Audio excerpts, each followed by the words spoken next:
So like I think that you are unique for a lot of ways, but I think to be in this position, you're the most unique because you've been a classroom teacher and totally understand the full on grind of what that is, and then also transition to outside of the classroom at a time right when the whole world was put on hold, and so you, unlike a lot of other people in your position, understood what colleagues were actually going through because you were just fresh out, but also being in a perspective and a positioning to kind of look at it from the outside in, and then have a whole other level of responsibility. Well, So, I had the outside in, then the inside in, because we've had teachers who quit and left, and you can't have.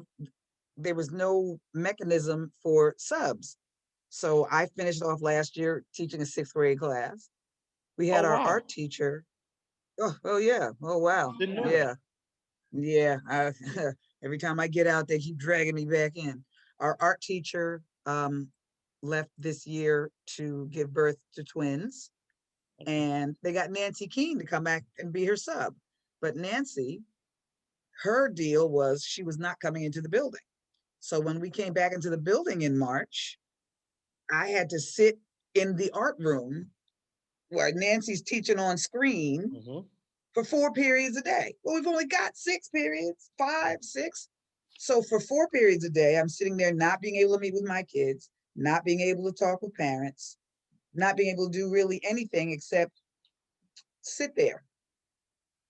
Hated every single minute of that. And now, because all of the encore teachers, it's insane. How's it in Jersey? All of the encore teachers have overlapping schedules. So I teach Spanish every day because Carmen Conil was assigned a fifth grade class and a seventh grade class for the same period of the day. Oh, Okay. So yeah, Yeah, I don't know where to begin then. yeah, It's like, yeah. How is it? that's It is. this is It's a hot freaking mess. That's how it this is. is as It's a pin and mess. tail on the donkey as it gets. Yeah, It's like, it's a whoa, mess. Yeah, it's a whoa. mess. You I'm do it like with the a utility smile on your player in face, though. baseball. I get one salary and I'm doing three jobs. Oh yeah, Wow, yeah. wow. Fully vaccinated. that's good. Fight it Yeah, off to Especially be since you're safe. gonna be three people. yeah. All three of us need to be protected. Yeah, yeah, yeah. Right, that good. That's a good one. You're right. Since you are going to be wearing all these hats, I'm gonna need you to be safe in every Yeah, venue. man. That's Um, why I don't worry about my hair anymore because I'm always wearing three hats. wow. So Yeah, how long? So after that, so how long did you spend as a straight dean for? Was it a year or 2 years? from September to March, Yeah. September 2019 to March 2020. Oh, okay. Uh-huh. Not a full year. And Not even a full it's year. Let the unfortunate too world stop. because I love deaning. I love it. I love it. I'm good at it. Just like we all say, just let me do my job. Right. That's all any of us really wants to do. Right. And then also, in your sense where you had already shown your value and your worth being a classroom teacher, but then it's like, but I have this other extra skill set that you really need right now. You need it. Like the school needs it, the school community needs it, the kids need it.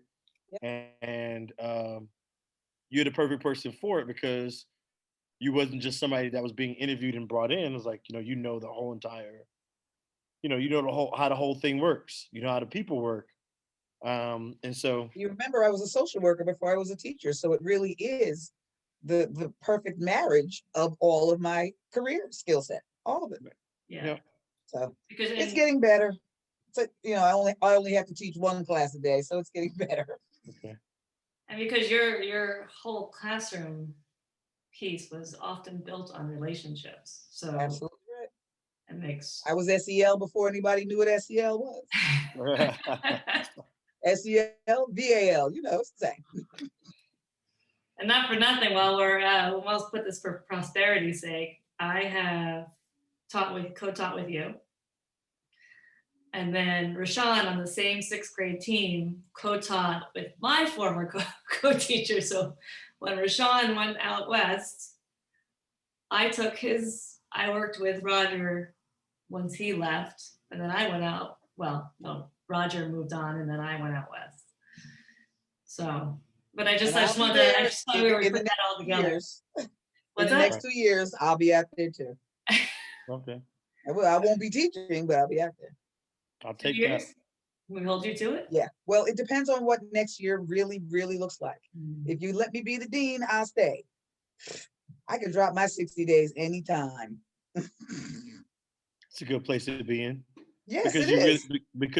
you really are valuable in that asset. But like, you're like Aaron Rodgers right now. Like you need me on this team, you want me on this team. But if you don't treat me, I'm leaving this team. Bounce. But I'm the most capable of helping you win a Super Bowl on this team. So I want to hear the things I need to hear. Yeah. And Well, I that's think actually how I got to be the dean, because I went to the superintendent. I said, I need to get out of the classroom. If Mhm. you have something for me, great. If you don't, I'm going to take what I've got someplace else. And he's, don't do anything yet. Don't move. Boom. And he created the deanship. and So, it's I don't know. I mean, it's way too important on that middle school level to not have that type of representation, and then also just you need that extra layer of, I don't know, everything that you've done in that position from September to March, and then everything that you envision the position to be, whether liaison between student and teacher, whether liaison between parent and teacher, or more importantly, which I know speaks to your specific gospel, a liaison between student and parent. You know, yeah, that part, that yeah. part, as somebody who's raised children of their own and been in a classroom and been at this particular school, is like, okay, well, you have the ability, you have the ultimate tool belt where, like, okay, we can fix them, we can fix anything we want to work on, Yeah, but you yeah. got to be with me to work on it, and I'm the right Right. person willing to work on it. So, Thank you. you know, Thank you very much.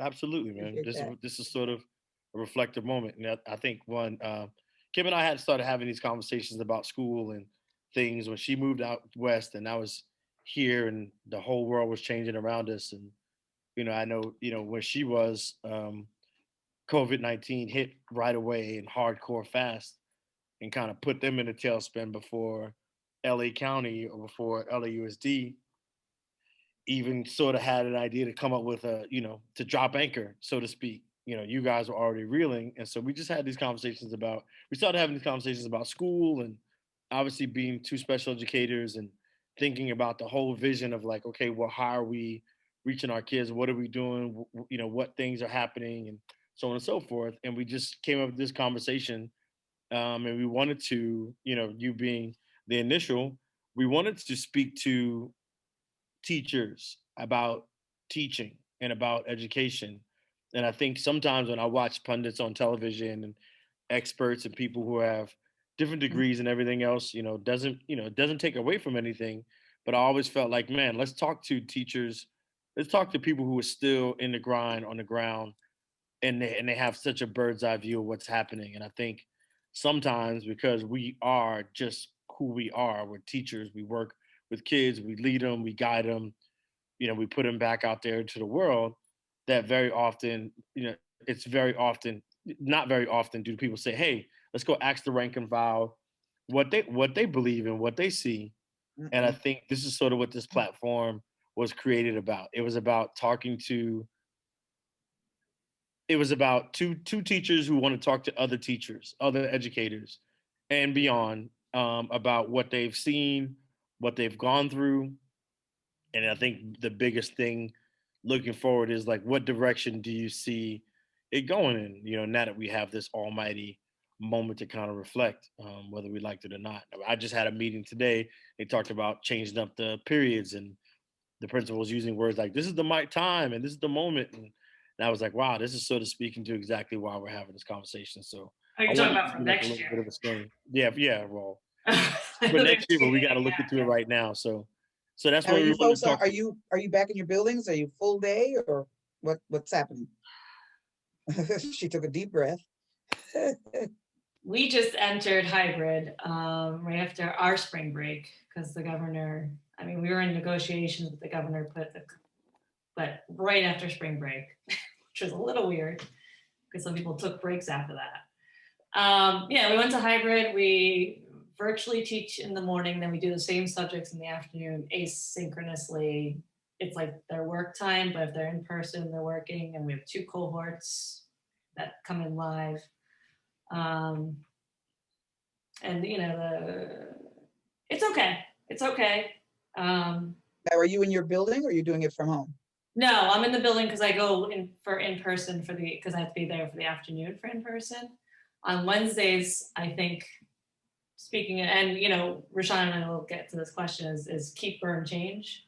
What do we want to keep from education? What do we want to burn? What do we want to change from the pandemic era or from before, right? Because that was another piece of this, is that like, I just think we really need to, it wasn't working for a lot of kids, right? So, yeah, but on Wednesdays, one of the things I think has been helpful is we now, just since hybrid started, we're completely async. I work from home. I'm spending the time contacting kids and taking care of paperwork and lessons, and it's unbelievable.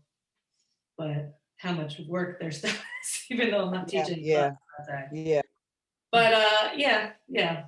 Our tech isn't really lined up for this situation. I have to run 2 computers at once, but it's all right. Yeah. Got a couple cases already in 2 weeks. Yeah. One of the smart things that our superintendent did, that the union lobbied for, was we were remote for the week after the spring break. Thank you. It was, yeah. I mean, that was definitely a no-brainer.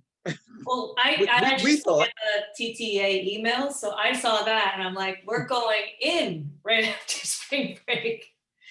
And the other problem is we are not, like Rashawn is, you're in one class with one group of kids all day. We mix all throughout the day, Monday through Tuesday, one cohort, the other cohort. So, I mean, we're still at 6 feet apart because we're a high-risk county right now, but. That's just how it is. That's just how we're doing it here in DNAC. Wednesday it's not asynchronous. Everybody teaches from home because it's the deep clean day. But now they started bringing more kids were coming in first 2 days a week, either Monday, Tuesday, or Thursday, Friday. And now they've gotten the majority of them on all 4 days. So it actually looks semi-normal now. There are a number of people in the building. Oh, wow. Yeah, which that first day we were in, I think we had 6 kids in the whole building. And I swore I was in a Twilight Zone episode. Oh, it's so weird. Because I work in the front lobby by the auditorium. That's my morning post. And, one kid comes in. 10 minutes later, another kid, it was either 4 or 6 kids that first day.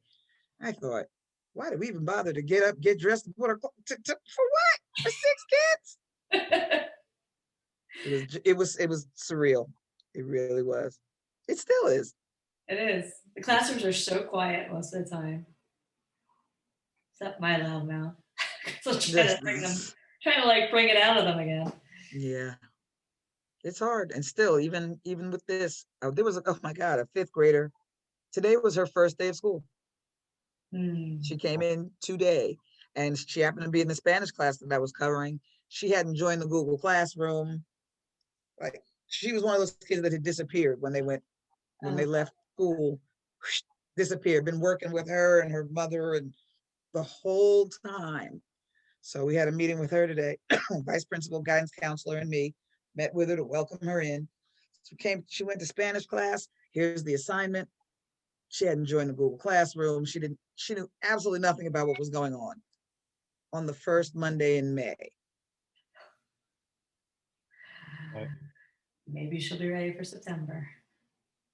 The first Monday in May. Maybe. And, mind you, just for the sake of anybody who's watching this who's not familiar, middle school starts at 5th grade. So this is the first step into middle school from elementary, whereas, she walked out of Hawthorne and walked into Thomas Jefferson Middle. Right, on the first Monday in May. on the first which Monday in May. Yep. which is a heck of a time. Like, hey, we're on the bell lap. We're on a stretch run right here. Like you don't got time to stretch. We're Nah, running already. just go. Yeah, just go. Somebody gonna That's all hand you you a can do. baton. Yeah. So I mean, I keep mine super short. We just started last week with students on campus. So we don't. I had two kids, three maybe three. So it's been beneficial to them. I know it's been beneficial to me. It's good to see them in here. The student I just had, like I said, I had a hard time connecting with her via online, via virtually. Just chit chat, but just knowing there's some communication challenges there. And so having her here, just being able to kind of look and say, "You need anything?" No, like I still got the same responses, but it was much more of a reaffirming no. Like, I see you working, so I feel better that I see you working. You just don't need me now. But if you do, I want to let you know I'm here, but I see you don't need me, so I'm gonna stay over here doing what I have to do. But when she said no, it wasn't that like, man, I hope she's not flipping channels or eating pancakes. Yeah, yeah, So, yeah. and then I watched her like work. I had another student here who got picked up, and I was like, maybe she just needed peace and quiet and to be left alone and plugged in and no distractions. So I was like, I'm happy to see her. But I'm gonna let her just work. So it's been, it's gonna be a very this is gonna be the most original May of all Mays. So That's a fact. we are all running towards June 11th is my closeout date, even though I heard some scuttlebug about changing. When is your last day of school, Valerie? I don't even know. It's it's June 13th, something like that. I don't really know. Because I'm big on the let me just get through today. But I do know Yes, because hearing other teachers talk, there's 29 days left. yeah, So, you know, I would agree with that. I heard I've never. Rena San George say last week on Monday, "Hey, how you doing? 35 days. Okay." You can just look So, back in the hallways of TJ with that. and I've never been one to, I can't wait till this year is over. I'm counting down the days. And I don't even feel that way now, but I am looking forward to it being done. We're doing a new thing for summer. Um, I'm going to be doing SEL in the bridge program. Oh, Okay. nice. Not just me, but the guidance counselors, Javalda and I are going to be doing an SEL piece every day. Great. So I'm looking forward to that.